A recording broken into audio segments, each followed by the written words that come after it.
पाकिस्तान के अंदर आसिफ मुनीर को next chief of army staff घोषित कर दिया है। अभी कुछ ही देर पहले ये खबर आई और इसके कयास वैसे सभी लोग लगा रहे थे। सारे लोगों को यही अंदाजा था जो इस न्यूज को ट्रैक कर रहे थे कि आसिफ मुनीर ही पाकिस्तान के नए सेना अध्यक्ष होंगे। अब आसिफ मुनीर की अगर बात करी जाए तो ये अपॉइंटमेंट पॉलिटिकल भी है और मिलिट्री भी है। पॉलिटिकल इसलिए है कि इतिहास देखें तो पाकिस्तान की फौज शुरू से आज तक पॉलिटिक्स में मुलव्वस रही है। वो बात और है कि जनरल बाजवा ने कल ही अपनी तकरीर में ये कहा कि हम पॉलिटिक्स से परे हो गए हैं, पॉलिटिक्स की वजह से काफी नुकसान हुआ है और फौज की जो तनकीद है, जो बुराई है आम लोगों की तरफ से जो झेलनी पड़ रही है, वो इसी पॉलिटिक्स की वजह से है। बहरहाल ये सब उन्होंने कहा था, लेकिन ये जो तैनाती है इसके अंदर पॉलिटिक्स दूसरे तरीके से भी है। वो इस तरीके से है कि जब इमरान खान प्रधानमंत्री थे तो आसिफ मुनीर डीजी आईएसआई थे और उनको उस ओहदे से निकालने के पीछे इमरान खान ही थे। उन्होंने डीजी आईएसआई तब्दील कर दिया, जनरल फैज हमीद को डीजी आईएसआई बनाया और आसिफ मुनीर को चलता किया। आज यही आसिफ मुनीर सेनाध्यक्ष हो रहे हैं। ये जबकि 29 तारीख को रिटायर होने वाले थे, लेकिन नवाज शरीफ और पीएमएन ये जो पार्टी है इनकी, ये चाहती थी कि मुनीर साहब ही सेनाध्यक्ष बने, क्योंकि मुनीर साहब इमरान खान की मुखालफत में खड़े थे और जाहिर सी बात है अगर इमरान खान के खिलाफ थे तो उसका फायदा नवाज शरीफ और पीएमएन को ही मिलना वाज़ेह था। और ये लोगों ने इसी वजह से कयास लगाए थे कि आसिफ मुनीर ही पाकिस्तान के नए सेना अध्यक्ष बनाए जाएंगे। अब जहां तक मिलिट्री का सवाल है, जहां तक पाकिस्तान की फौज का सवाल है, उसका रवैया कोई बदली होने वाला नहीं है। वहां पर आदमी कोई भी आ जाए, वर्दी वर्दी रहती है। पाकिस्तान का जो नजरिया है, पाकिस्तान का जो आइडिया है, उसके लिए ये लोग वचनबद्ध हैं और पाकिस्तान का आइडिया है एंटी हिंदू, एंटी इंडिया, और वो इस पर इसी तरीके से चलते रहेंगे। वो किसी भी हालत में डेमोक्रेसी को फलने फूलने नहीं देंगे, क्योंकि डेमोक्रेसी अगर फलती फूलती है तो फौजियों पर सवाल उठेगा।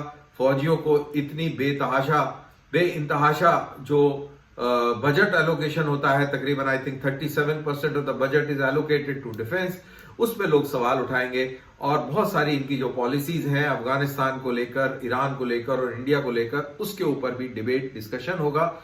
और मोस्ट इंपॉर्टेंटली जो इनका जो लूट का जो तंत्र है, जो चोरी करने का जो तंत्र है, उसके ऊपर भी बहुत बड़ा ग्रहण लग सकता है। तो ये लोग अपने हाथ से सत्ता और पावर जाने नहीं देंगे और आसिफ मुनीर अब इमरान खान के लिए बहुत बड़ी सिरदर्दी बन जाएंगे। वो कतई इमरान खान को नहीं पसंद करेंगे। और फौज का जहां तक सवाल है, चाहे बेशक आसिम बाजवा कमर जावेद बाजवा कितना भी ये कहते रहे कि पॉलिटिक्स से हम बाहर हो गए हैं, लेकिन इस पॉलिटिक्स से बाहर खड़े होकर ये जरूर इंश्योर करेंगे कि अब इमरान खान दोबारा से पावर में ना आए। इसका मतलब ये है कि पाकिस्तान के अंदर पॉलिटिकल दर्जा हरारत अब बढ़ने वाला है। अब आप आगे चल के काफी सारे तमाशे देखेंगे और इस तमाशों में यह भी हो सकता है कि बौखलाहट में इमरान खान के खिलाफ कोई ऐसी बड़ी कार्रवाई ना हो जाए जो हमने माजी में पाकिस्तान में अक्सर देखी है। तो ये तो रहा जहां तक पाकिस्तान के अंदर का हाल। जहां तक इंडिया का सवाल है, आसिफ मुनीर 30 कोर गुजरावाला के कोर कमांडर रहे। इनके जिम्मेवारी का इलाका पूरा पंजाब और इंडिया का जो बॉर्डर है वो लगता था। ये drone activities, arm smuggling, heroin smuggling और खालिस्तानी मूवमेंट को हवा देना, आतंकवादियों को सपोर्ट करना, ये सारा इनके जिम्मेदारी का हिस्सा था।